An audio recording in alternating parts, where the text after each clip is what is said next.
Nessa sexta-feira, aonde fala-se da paixão e morte do Senhor Jesus Cristo, a palavra paixão, ela vem do latim, que significa sofrimento. Sofrimento.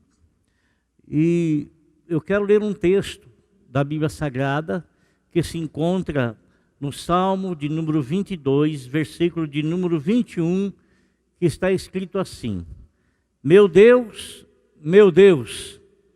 por que me abandonaste? Ou por que me desamparaste? Palavras do Salmo de número 21, ou melhor, 22, versículo de número 1. As palavras desse Salmo, que foram inspiradas pelo Espírito da profecia, pelo Espírito eterno, pelo Deus eterno, essas palavras, ela era, na verdade, uma profecia, e essa profecia, ela veio a se cumprir da crucificação, quando da crucificação de nosso Senhor e Salvador Jesus Cristo. Nosso Senhor, pregado na cruz, bradou em alta voz essas palavras. E os 4 evangelistas, eles descreveram isso. E quando eles descreveram isso, os 4 eles fazem menção de coisas que sucederam a partir do momento em que o Senhor bradou: meu Deus, por que me abandonaste? Uma das primeiras coisas que sucedeu, e o texto da nossa mensagem está aqui no livro de Mateus, no capítulo de número 27. Uma das primeiras coisas que sucedeu quando o Senhor Jesus Cristo foi preso, lá no Getsêmani, quando ele foi levado diante das autoridades, e quando as autoridades, convencidas pelo povo, pelos líderes dos sacerdotes, pelos sacerdotes, pelos fariseus, pelos doutores da lei, as autoridades foram convencidas, ou elas cederam à pressão, muito embora nenhuma das autoridades que tinham poder sobre a pessoa do Senhor viram nele crime algum que justificasse não somente a prisão dele, nem a morte e nem muito menos a prisão dele, mas por pressão, essas autoridades entregaram nosso Senhor Jesus Cristo para ser crucificado. Começaram uma grande zombaria da pessoa dele. Começaram a rir da pessoa. Começaram a zombar da pessoa de nosso Senhor Jesus Cristo. Logo em seguida, quando ele foi entregue para que o povo fizesse com ele aquilo que eles queriam fazer, orientados, na verdade, por aquelas cabeças pensantes, os soldados teceram uma coroa de espinho, colocaram na cabeça do Senhor, pegaram um jaleco ou um manto roxo que simbolizava manto de rei, e então começaram a zombar de nosso Senhor. Chicoteado por muitas vezes, ele foi entregue e colocaram sobre ele uma cruz para que ele carregasse essa cruz até o monte chamado Gólgota, ou lugar da caveira, o monte da caveira. E quando ele chega lá, e ele está sendo crucificado, a Bíblia nos fala que eram entre meio-dia e 3 horas da tarde, aconteceu algo na natureza. Está escrito no versículo de número 45, essas palavras assim: e houve trevas sobre toda a terra, do meio-dia às 3 horas da tarde. Houve um eclipse que atingiu o mundo todo, porque está escrito aqui: trevas sobre toda a terra. Houve um momento de luto, houve um momento em que a terra toda escureceu, Era uma reação da natureza ao contemplar o Criador sendo pregado ali na cruz do Calvário. E durante essas 3 horas que houve trevas, escuridão, nos diz aí no versículo de número 46, por volta das 3 horas da tarde, Jesus bradou em alta voz, Eloi, Eloi, lama sabachthani, ou que significa aquelas palavras do Salmo 22, versículo 1, meu Deus, por que me abandonaste? Por que me abandonaste? As trevas das meio-dia até as 3 horas da tarde, e na hora que o Senhor Jesus Cristo bradou, clamando por Deus, e ele falou algo que me chama muito a atenção, e eu creio que chama a atenção de todos aqueles que são cristãos.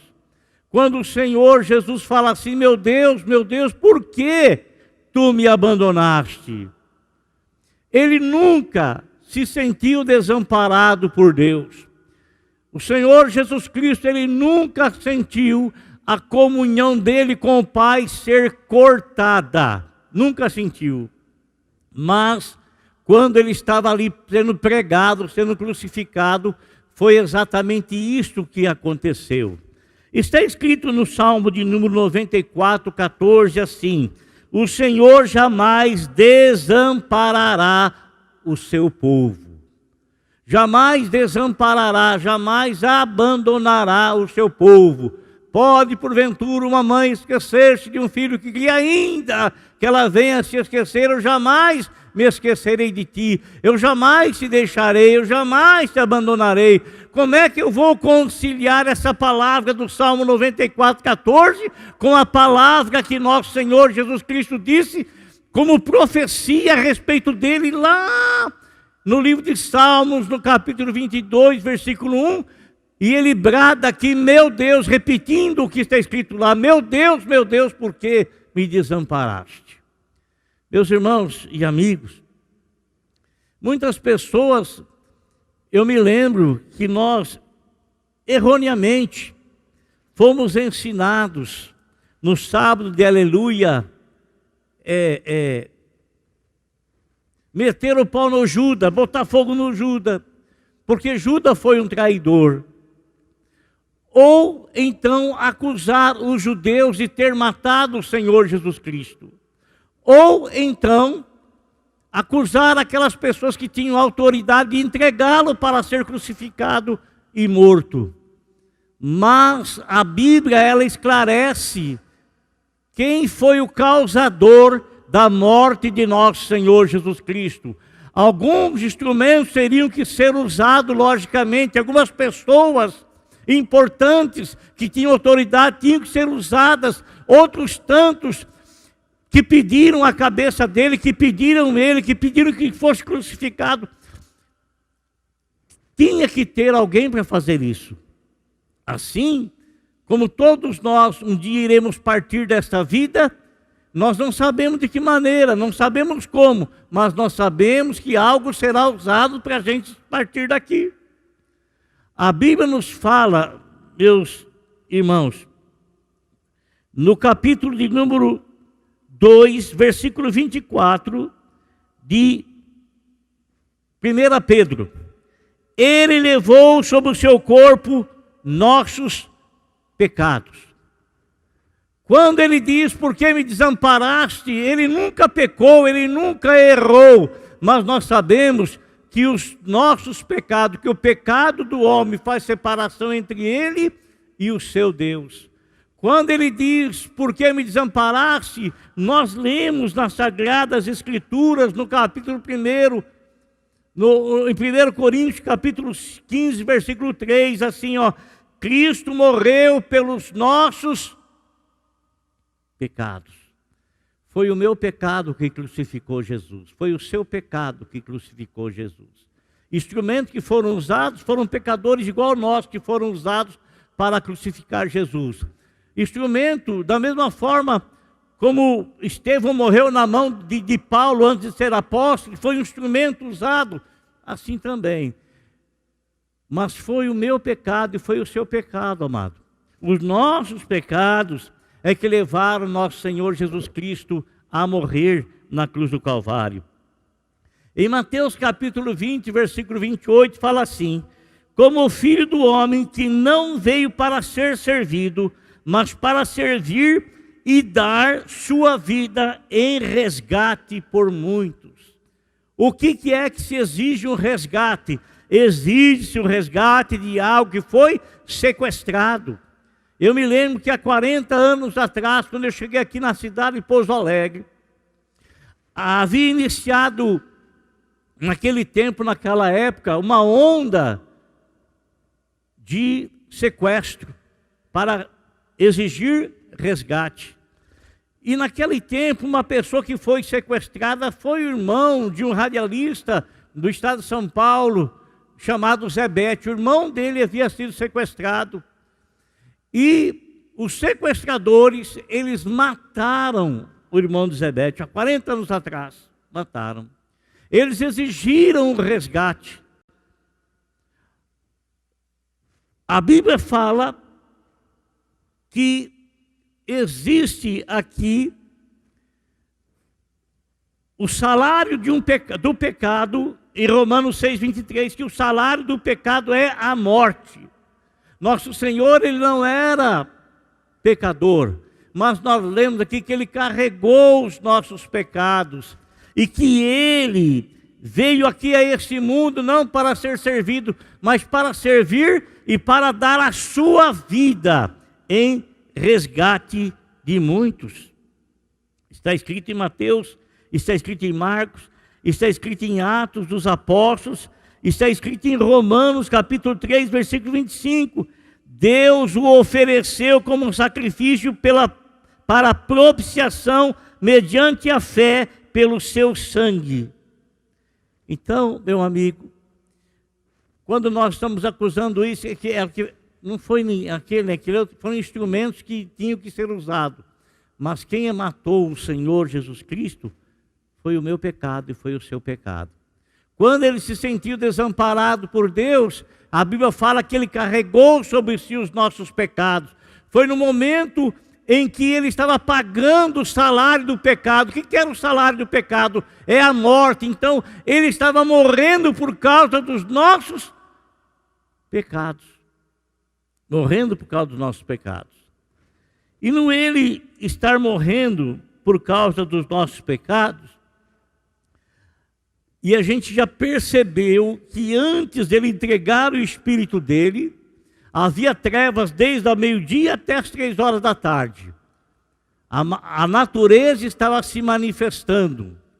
Quando ele entrega o seu Espírito a Deus, acontecem 5 coisas que eu quero aqui falar para você.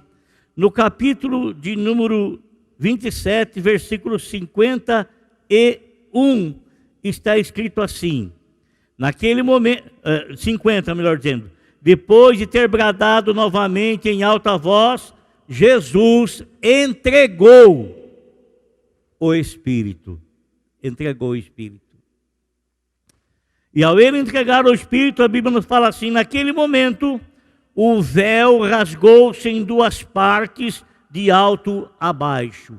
A primeira coisa que aconteceu quando ele entregou o Espírito dele, o véu se rasgou de alto a baixo em 2 partes. O que quer dizer isso? Quer dizer que não havia nenhum homem com condições de poder chegar e conversar com Deus, porque havia uma parede de separação. E essa parede de separação era o pecado do homem, o homem pecador, e Deus Santíssimo, não tinha como ele ter acesso. Mas o Deus se fez homem, o Deus se fez carne, e ele teve o corpo dele e ofereceu ao próprio Deus para tirar essa parede da separação que é o pecado.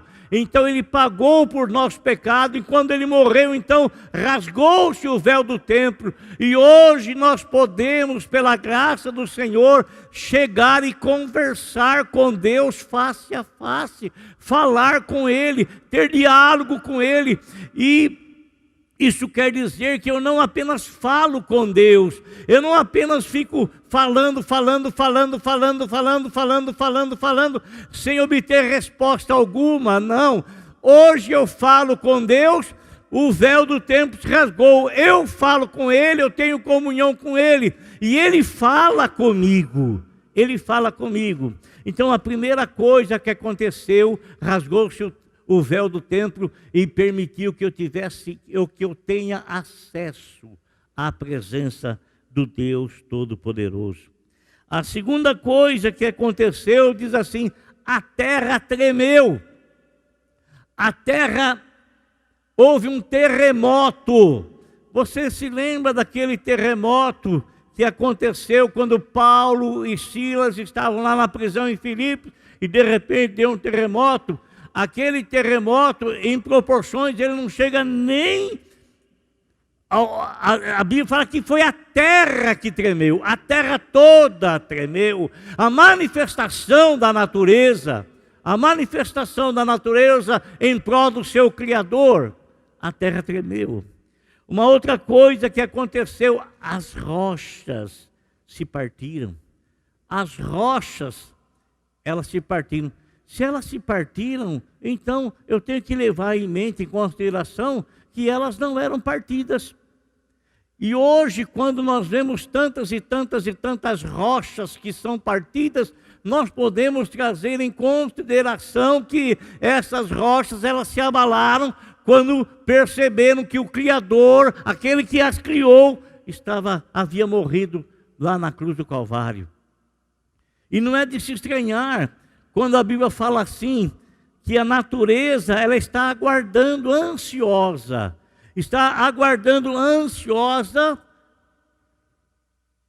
pela libertação, está aguardando ansiosa pela manifestação dos filhos de Deus, aguardando ansiosa, porque assim como os filhos do Senhor serão beneficiados com um novo corpo, que não haverá mais corrupção, haverá incorruptibilidade, assim também a natureza, ela está corrompida por causa do quê? Do próprio pecado do homem. Mas assim como o Senhor vai nos resgatar, nos dar um corpo incorruptível, a natureza também será revestida assim. Então, outra coisa que aconteceu, as rochas se partiram, os sepulcros se abriram. Os sepulcros se abriram. Isso me traz à memória aquela grande palavra que nosso Senhor Jesus Cristo trouxe a respeito do rico e do Lázaro. A respeito do rico e do Lázaro. Em que ambos estavam muito próximos, mas um não conseguia passar para o lugar onde outro estava. Havia um grande abismo entre os dois e não podiam transpor esse abismo. E a Bíblia nos diz que quando o Senhor Jesus Cristo morreu, Ele desceu à mansão dos mortos e Ele foi anunciar lá àqueles que estavam em cativeiro, porque ninguém tinha vencido a morte, porque ninguém tinha vencido o pecado. Consequentemente, Ele venceu o pecado e venceu a morte, que é a consequência do pecado. E Ele foi anunciar àqueles que estavam nos sepulcros, dizendo a eles que Ele era o Salvador que veio para redimi-los do poder da sepultura. Quando a Bíblia fala assim que a porta do inferno não vai prevalecer contra a igreja, é isso que ela está querendo dizer, que a sepultura não vai ter poder de prevalecer sobre o corpo daqueles que foram comprados, resgatados e redimidos pelo sangue de Jesus. Esse versículo muitas vezes as pessoas usam erradamente. Erradamente. Quando diz que a porta do inferno não vai prevalecer, o inferno ali significa sepultura. Não vai prevalecer, porque Jesus venceu a morte e Ele dará esse poder de vencer a toda a sua igreja. Então, os sepulcros se abriram escrito assim, ó, e os corpos de muitos santos que tinham morrido foram ressuscitados. Que coisa gloriosa. E nos diz aqui, e saindo dos sepulcros depois da ressurreição de Jesus, porque Jesus é preeminência em tudo, é primeiro em tudo. Depois que ele saiu do sepulcro, ao terceiro dia, aí também os demais saíram juntamente com ele. Que coisa preciosa, que coisa maravilhosa. Então, meu amigo, muitas pessoas hoje, eles trazem a sexta-feira da paixão e morte do Senhor como algo de tristeza no coração, de tristeza na alma. Mas nós que compreendemos a razão de tudo aquilo que sucedeu e aconteceu, foi uma vitória para nós, uma vitória para aqueles que crêem no Senhor e Salvador Jesus Cristo. A morte do Senhor não foi derrota, a morte do Senhor foi uma grande vitória. Uma grande vitória. E olha, eu quero encerrar aqui a minha palavra aos irmãos, você que está nos acompanhando, com aquilo que aquelas pessoas que estavam aos pés do Senhor, quando ele foi crucificado e morto, as palavras que o centurião e aquelas pessoas que estavam debaixo da autoridade dele e o estavam ali acompanhando, o que eles disseram? Versículo 24. Quando o centurião e os que com ele vigiavam Jesus viram o terremoto e tudo o que havia acontecido, ficaram aterrorizados e exclamaram: verdadeiramente este era o Filho de Deus. Ou, verdadeiramente ele é o Filho de Deus. Glória a Deus.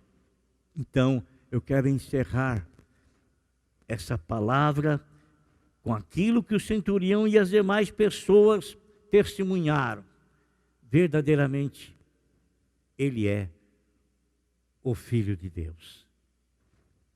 Deus que abençoe a todos vocês em nome de Jesus. Vamos orar. Senhor nosso Deus e nosso Pai, em nome de Jesus, nós agradecemos ao Senhor por nos dar a graça e a misericórdia e a honra de falar da Tua palavra. Nós não somos dignos de tomar nem o Seu nome, nem a Sua palavra em nossos lábios. Não somos. Mas, ó Senhor, nós temos gratidão, porque o Senhor nos dá essa oportunidade. O Senhor nos dá essa graça. E eu louvo o Teu nome, eu engrandeço o Teu nome, Senhor. E peço agora que o Senhor abençoe a todos os Teus filhos. Obrigado por ter morrido por nós, Senhor. Porque se o Senhor não tivesse morrido, nós não teríamos e não estaríamos aqui agora falando do Teu nome, pregando o Teu nome, pregando a Tua palavra. Obrigado, Senhor. E abençoe a todos, em nome de Jesus. Abençoe a família de todos, ó Pai. E nós, no domingo, Senhor, nós vamos falar da Sua ressurreição. Vamos falar que o Senhor venceu a própria morte e que o Senhor é magnífico, é maravilhoso, é poderoso. Obrigado por estar conosco, Pai, no nome de Jesus Cristo. Amém.